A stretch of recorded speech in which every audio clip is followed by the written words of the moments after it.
আসসালামু আলাইকুম প্রিয় গাইস, আপনাদেরকে আজকে আমরা ডেইরি সম্পর্কে একটু জানাবো। তো এটা হচ্ছে একটা ডেইরি সিলিং সেন্টার। তো এখানে আপনাদেরকে দেখাবো যে একজন খামারি আমাদের মাঝে কিভাবে দুধ নিয়ে আসে এবং এই দুধগুলো কিভাবে সিলিং সেন্টারে প্রদান করেন, আর এইগুলো কিভাবে আমরা আবার এখানে সংরক্ষণ করি এবং প্রেরণ করি তার সম্পর্কে আপনাদেরকে একটু বিস্তারিত জানাবো। তো গাইস, আপনারা দেখতে পাচ্ছেন যে উনি একজন প্রত্যন্ত অঞ্চল থেকে একজন আদর্শ মানের খামারি। উনি ব্রাক সিলিং সেন্টারের দুধ নিয়ে আসলেন। দেখি এখন আমরা ওনার দুধের কোয়ালিটি পরীক্ষা নিরীক্ষা করব, করার পর আমরা সেটা গ্রহণ করব। তো একটু দেখে নেওয়া যাক। এটা হচ্ছে প্রথমত দুধটা আসার পর আমরা দুধটি নিলাম, আপনারা দেখতে পাচ্ছেন। তারপরে আমরা কোয়ালিটি সংগ্রহ করব। কোয়ালিটি সংগ্রহ করার পর আমরা দুধটা স্যাম্পলিং নেব। এটা হচ্ছে কুলিং ট্যাঙ্ক, এখানে দুধ সংরক্ষণ করে রাখা হয়।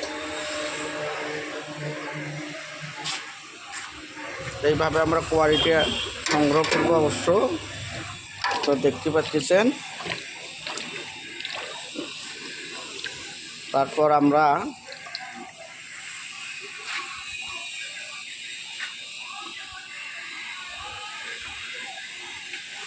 কোয়ালিটি একটা স্যাম্পল সংগ্রহ করে নিলাম।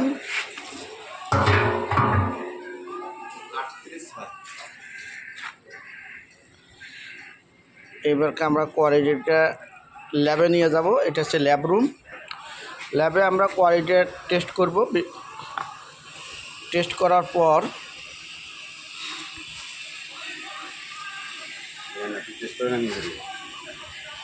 আমরা দেখতেই পাচ্ছেন কোয়ালিটিটা টেস্ট করতেছি। কোয়ালিটি টেস্ট করার পর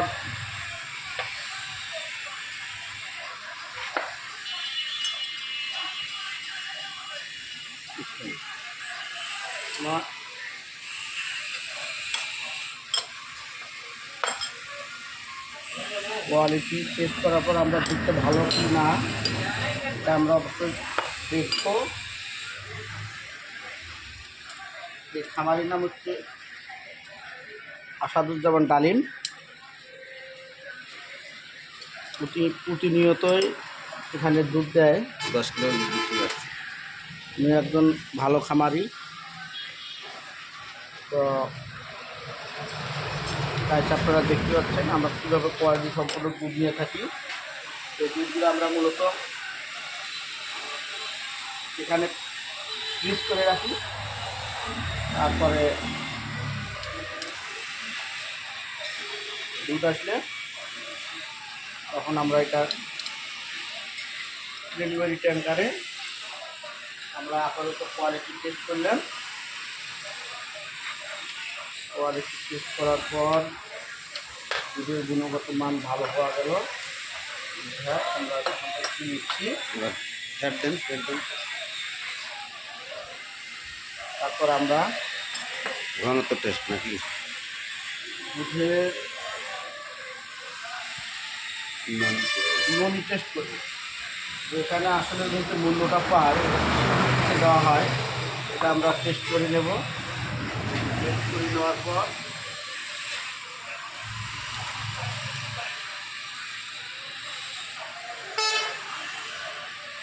ওনার মূল্য নির্ধারণ করা হবে।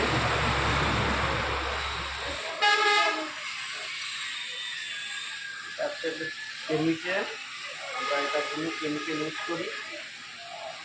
বিশেষ করে ফ্যাটের জন্য সালফিউরিক অ্যাসিড আর অ্যামাইল অ্যালকোহল পানি দেন। তারপর আমরা একটা মেজারমেন্ট করে দিলাম ফ্যাটটা। এটা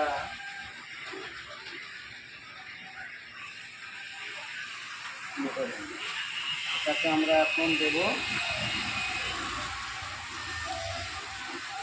তাকে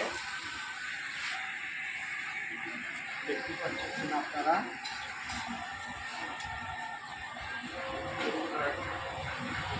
আরে